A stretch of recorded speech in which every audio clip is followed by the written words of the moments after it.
The laughter started before I even finished explaining slide 2. I had been standing at the head of the conference room for 4 minutes when my boss, Victor Langford, slammed his palm on the conference table so hard the water glasses shook. He leaned back in his chair like I had just told the funniest joke he had ever heard in his entire life. His shoulders shook. His face turned red. "Are you serious right now?" he said. I opened my mouth to respond. But before I could get a single word out, he grabbed the printed copy of my proposal off the table. He held it up and flipped the title page once, slowly, like he was inspecting something he found on the bottom of his shoe. Then he waved it in the air. "This," he announced loudly, "is the most worthless strategy one have seen in 10 years of doing this job." He tossed it across the table. Not slid it. Tossed it. Like garbage. 20 coworkers sat around that table. Every single one of them stared down at their laptops. Nobody spoke. Nobody looked at me. Nobody even shifted in their seat. 30 seconds. 6 months of my life dismissed in 30 seconds. And standing there in that conference room, feeling the heat rise to my face, I realized something that truly terrified me. My career at this company might have just ended. My name is Olivia Bennett. For 9 years, I had been the kind of employee that executives quietly sent problems to when nobody else could figure them out. I was not the loudest person in any room.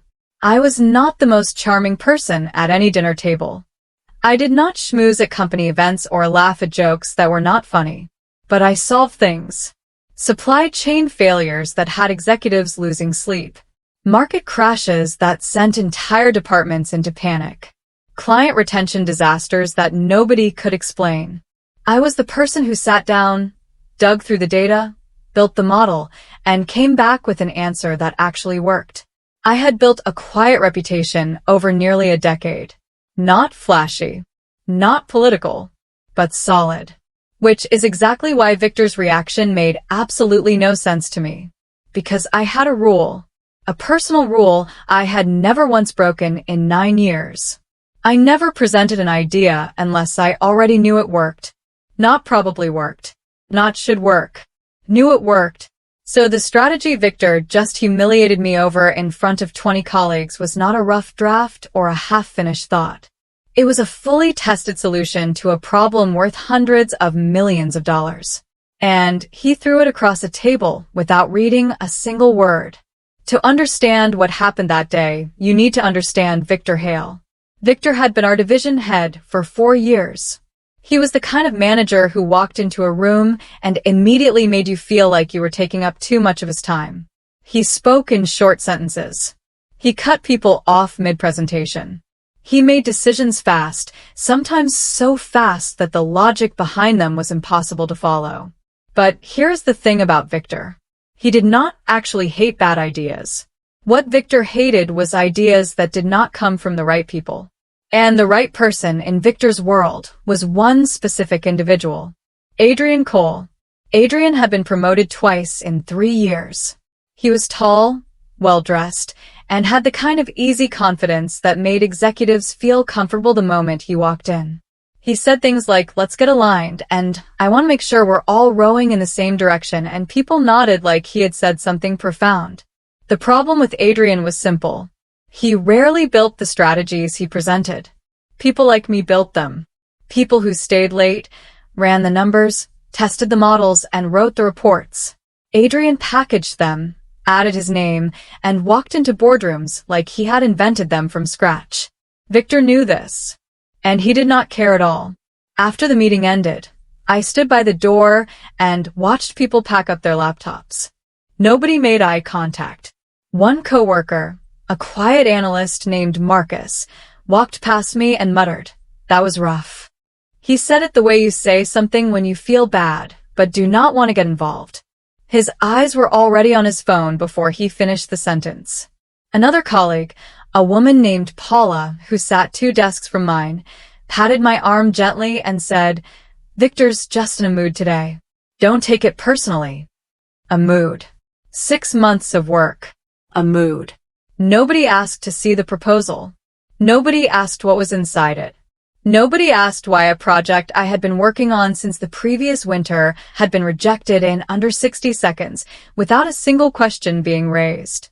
Because in our office, that was not how things worked. Victor was not questioned. Victor was not challenged. Victor was obeyed.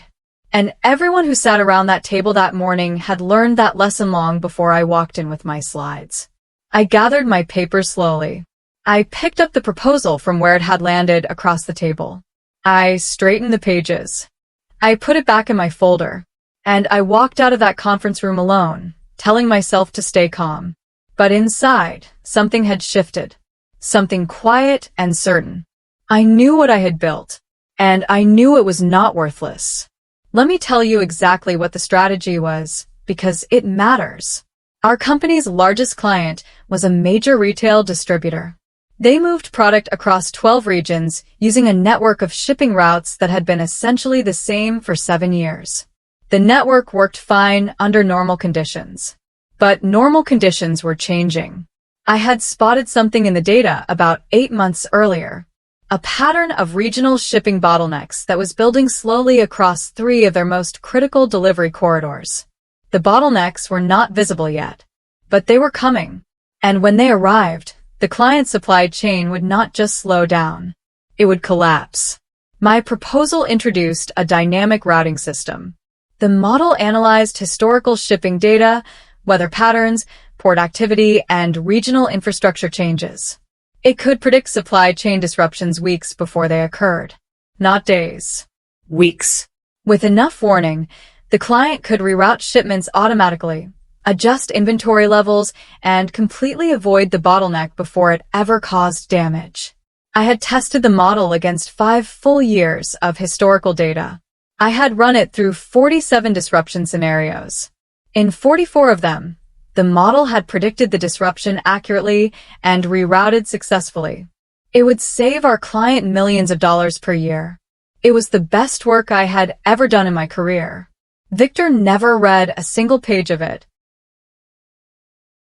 3 weeks after the meeting, I was quietly removed from the project. I did not receive a formal notice. I did not get a sit-down conversation or even a direct email. I simply stopped being included in the project updates. My name disappeared from the shared documents. My meeting invites stopped coming through. When I finally asked my direct supervisor, a careful man named Warren, who always chose his words like he was defusing something, he told me there had been a restructuring of the project leadership. Adrian Cole had taken over. Warren explained, without looking directly at me, that Victor felt the project needed someone with stronger executive alignment. I asked what that meant. Warren said he was not able to elaborate. I understood what it meant without the elaboration. I had embarrassed Victor. Not intentionally. Not aggressively. I had simply walked into a room and presented work that was better than anything his favorite person could produce, without asking for his permission first. And for that, I was being pushed out. I went back to my desk that afternoon and sat very still for a long time. I thought about updating my resume. I thought about calling a headhunter I had spoken to 2 years earlier. I thought about a lot of things. Then I opened a new folder on my computer, and I started saving documents. 2 months later, my company sent a small team to an industry conference downtown. I was not included in the main delegation. I was not listed as a speaker. I was not introduced as a strategist or a project lead. My badge said analyst in small letters, which was technically accurate and also quietly humiliating for someone with my experience.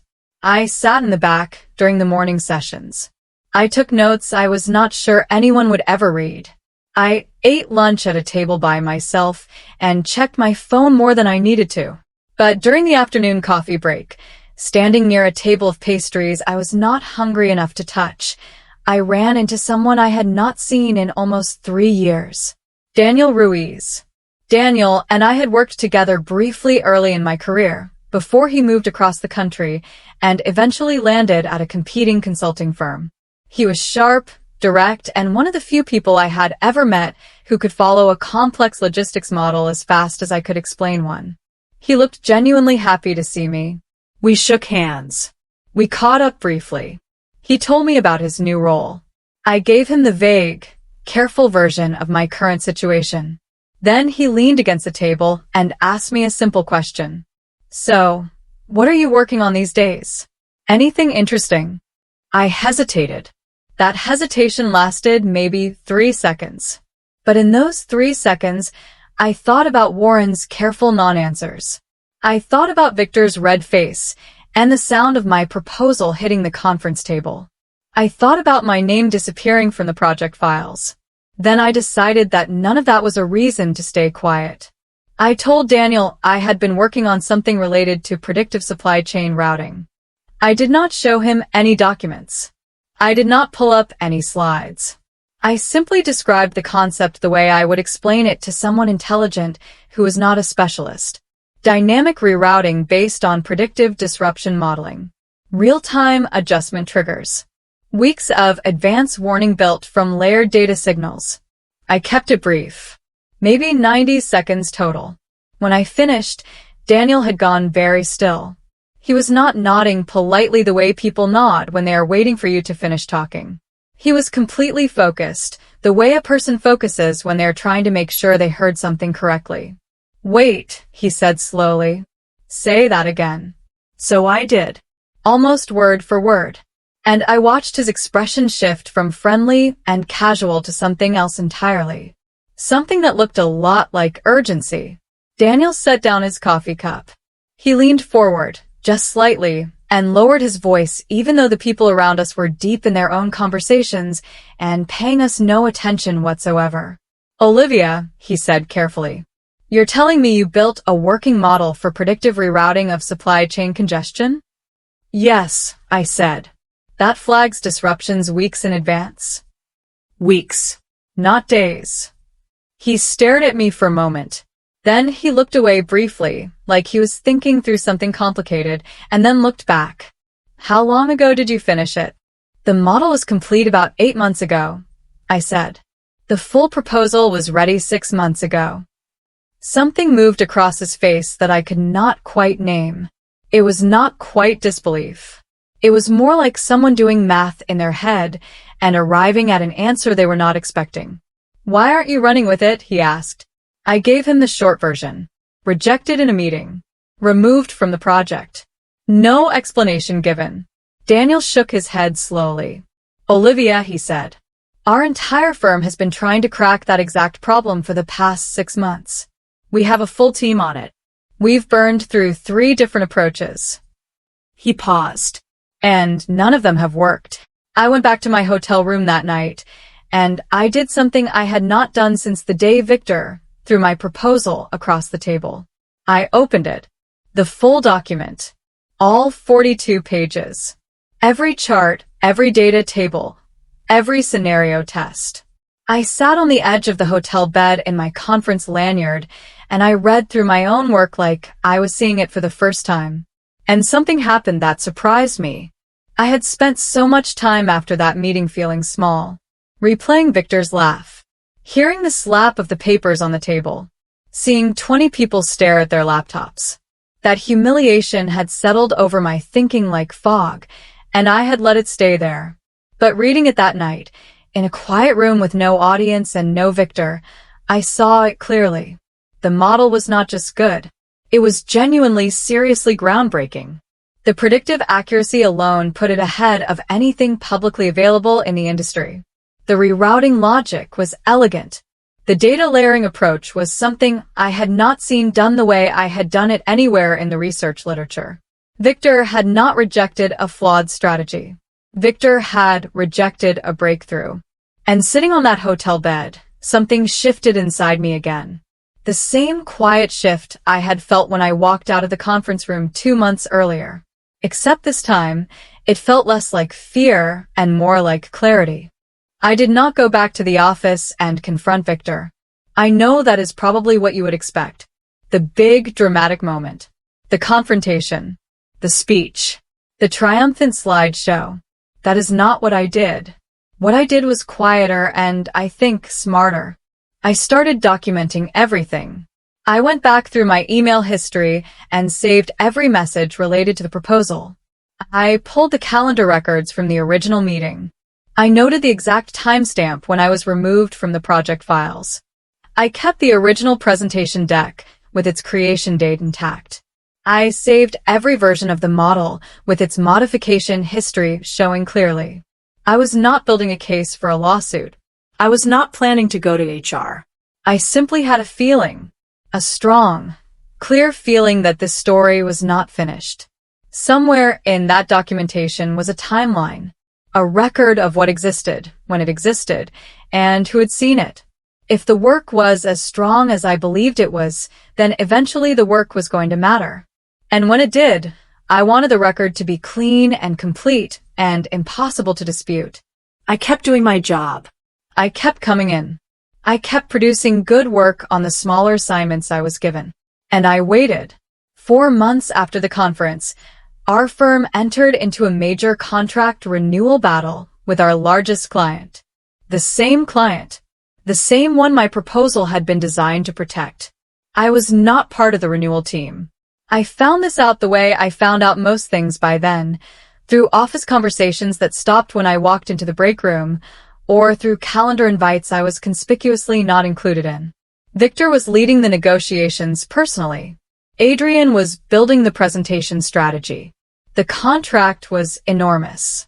Losing it would be one of the biggest financial hits the company had taken in years. Everyone knew it. The tension in the office was almost physical, like a weather change you could feel before the rain arrived. I watched from a distance and said nothing. But something felt wrong to me. The competitor firm, the one Daniel worked for, was also in the running for the contract. That was known. What was less clear was why, according to the whispers filtering through the office, the competitor seemed unusually relaxed about the whole process. Companies fighting for a contract worth that much usually showed some visible stress. These people seemed almost confident. The rumor started about 3 weeks before the client made their decision. At first it was just background noise. A comment at an industry networking event that got passed around secondhand. Something about a competitor firm unveiling a new logistics technology. Something about predictive routing. Victor addressed it in a team meeting. "I've heard the chatter," he said, leaning back in his chair in the way he always did when he wanted to signal that something was beneath him. "It's marketing. They're trying to shake us before the decision. Don't let it distract you." People nodded. People always nodded when Victor spoke with that particular tone. I nodded too, from my seat near the back of the room. But my stomach had dropped the moment I heard the words predictive routing. Because I thought about Daniel's face at that conference. The urgency in his voice. The way he had asked me to repeat myself. And I thought about how, after that conversation, I had given him no documents, no files, and no further details. But I had described the concept clearly enough for a smart person to understand it. And Daniel Ruiz was a very smart person. The question that was forming in my mind was one I did not want to think too directly about yet. So I kept quiet and kept watching. The competitor presented their solution at an industry briefing 2 weeks before the contract decision. Our company sent 3 representatives to observe. I was not one of them. But Marcus, the quiet analyst who had muttered that was rough to me after the original meeting, was. And when he came back, his face told me something before his words did. He found me at my desk late that afternoon. "You should know something," he said quietly. He pulled up the briefing summary on his tablet and showed me the key slides the competitor had shared publicly. I looked at the structure of their model. The layered data inputs. The disruption prediction window. The automatic rerouting triggers. The scenario testing approach. My hands went cold. It was not just similar to my model. The architecture was identical. Not the exact code. Not the precise formulas. But the conceptual framework, the sequencing of the logic, the specific combination of data signals I had selected after months of testing, all of it was there. Someone had built my model. Someone had taken the concept I described during a 90-second conversation over coffee at an industry conference, and a team of smart, motivated people had reverse engineered it into a working product in less than 4 months. I sat very still for a long time after Marcus walked away.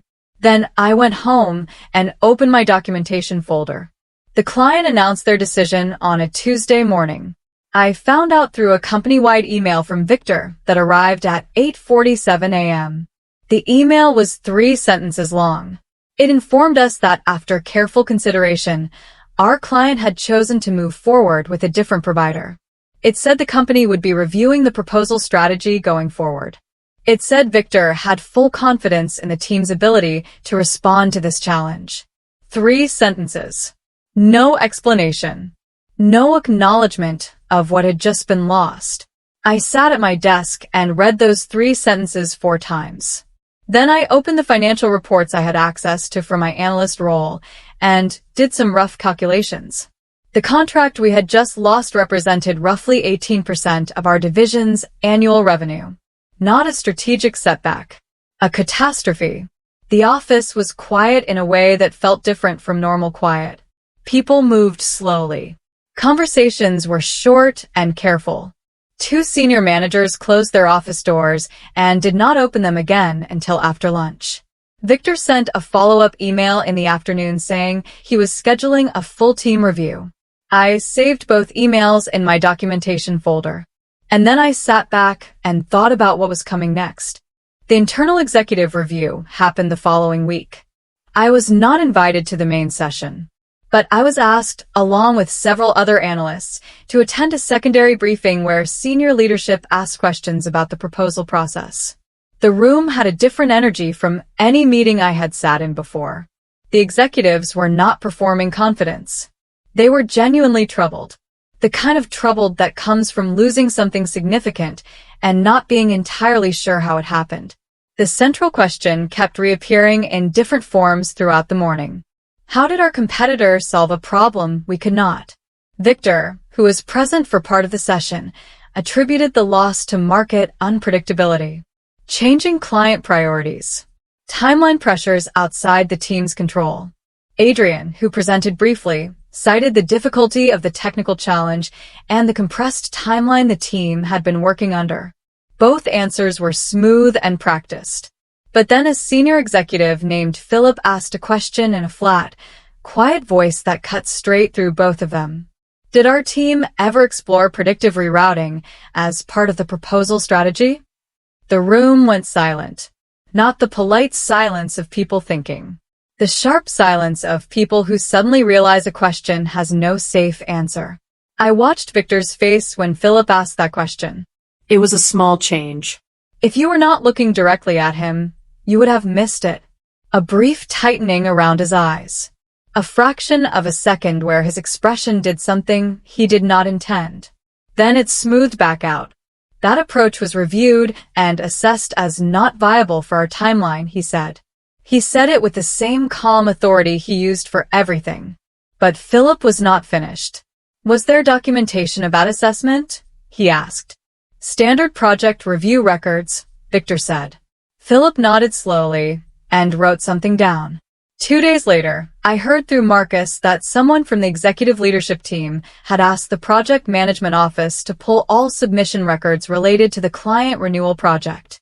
All submissions. Including rejected ones. Including ones rejected without formal review notes. I had known this moment might come. That was why I had been keeping my own records. But hearing that leadership was pulling the files made something in my chest tighten in a way that felt less like fear and more like the strange, quiet feeling of a long wait coming to an end. My proposal was in those files. Dated. Time-stamped. Intact. The internal audit began quietly. There was no announcement. No company-wide memo. Nobody used the word investigation in any email I could see. But over the following 2 weeks, things changed in ways that were visible if you knew where to look. Victor's calendar, which had always been packed with back-to-back executive meetings, started showing gaps. Long, unexplained gaps in the middle of the day. Adrian stopped eating lunch with the senior managers he had been cultivating for the past year. He started eating alone or not at all. The project management office began pulling archived files going back 18 months. I knew because Marcus, who had a desk near the archive request system, mentioned it casually one morning over coffee. They're being very thorough, he said. About the client loss? I asked. He looked at me for a moment. About everything related to it, he said. Two executives I had never spoken to directly stopped by my desk on separate days, both asking friendly, general questions about my role and my recent project history. The conversations felt casual. They were not casual. I answered every question honestly and completely. And after each conversation, I went back to my desk and added a note to my documentation file. The video changed everything. I learned about it from Marcus, who had heard it from someone in the project management office, who had mentioned it to someone else in a way that was probably not intended to travel as far as it did. One of the junior analysts who used to attend our team meetings had a habit of recording sessions on her laptop for note-taking purposes. It was not a secret practice, but it was also not something anyone thought about very much. She had recorded the original meeting, the one where Victor threw my proposal across the table. Leadership asked her for the recording as part of the archive review. She provided it without hesitation because she had done nothing wrong and had no reason to protect anyone. I was not in the room when the executives watched it, but I was told later by someone who was that the video lasted about 4 minutes. That it showed Victor receiving the printed proposal, flipping the title page once, and dismissing it without asking a single question or reading a single line. 30 seconds. They watched Victor make a 30-second decision on a 6-month project. And they watched 20 people around that table say nothing. I was told the room was very quiet when the video ended. While all of this was unfolding inside our company, something else was happening outside it. The competitor's predictive routing system was generating serious attention in the industry. Trade publications wrote about it. Supply chain conferences started including it in panel discussions. Analysts from 3 different research firms cited it as one of the most innovative logistics developments of the year. And as the attention grew, so did the questions about its origins. Where had the concept come from? Who had developed the foundational model? The competitor firm was not very forthcoming about the development history, which itself drew curiosity from people in the field. Industry analysts started tracing the methodology. They compared it to published research. They looked for precedents. And slowly, quietly, my name started appearing in those conversations. Not because I had spoken publicly. Not because I had contacted anyone or claimed anything. But because people who understood this kind of modeling could see the fingerprints, the specific combination of data inputs, the disruption prediction window I had calculated, the rerouting trigger logic. Someone who knew the field sent me a message through a professional network, asking if I had done any recent work in predictive logistics. Then 2 more people asked the same thing. Then a journalist reached out. Victor's authority inside the company did not collapse dramatically. It dissolved. That is the best word for it. Like something solid that slowly loses its structure until one day you reach for it, and there is nothing there.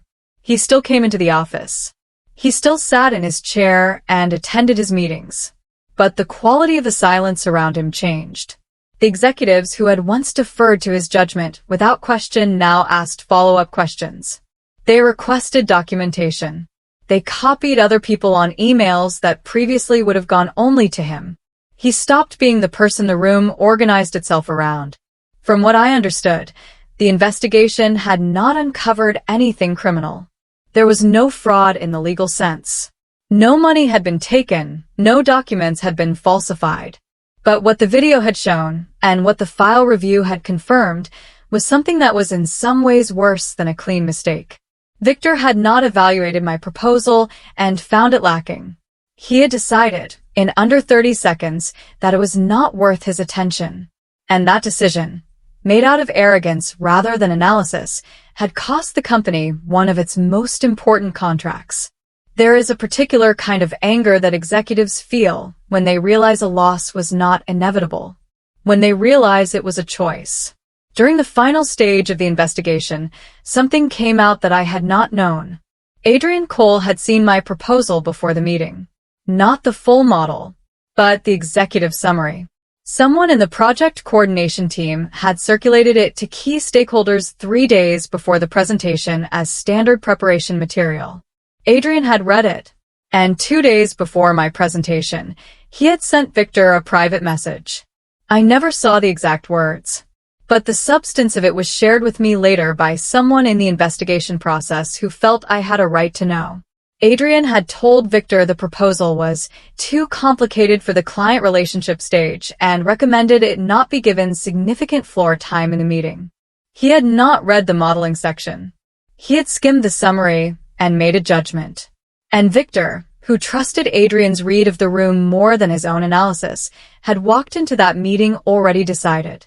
The two people with the authority to champion that proposal had both dismissed it without understanding it. One out of laziness. One out of something that was harder to name, but felt a lot like threat.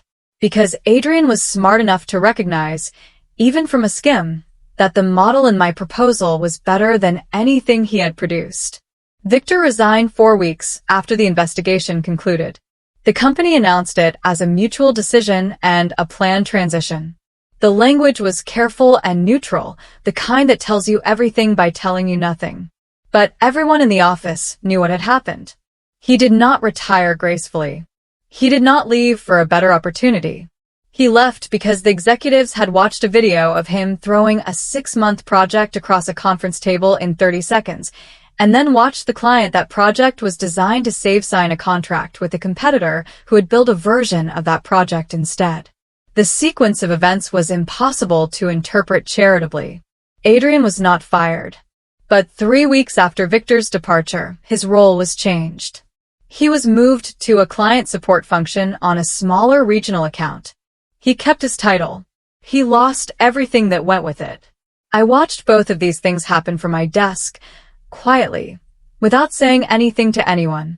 Marcus stopped by one afternoon and said, simply, "You are right about the proposal." I said thank you. He nodded and went back to his desk. There was no celebration, no dramatic moment, no speech. Just two people in an office acknowledging something that should have been acknowledged 8 months earlier. The call came on a Wednesday afternoon. I was at my desk working through a routine data review when my cell phone buzzed with a number I did not recognize. I almost let it go to voicemail. I am glad I did not. The person on the other end introduced herself as Karen Walsh, head of strategic partnerships at the competitor firm. The same firm that had won the contract.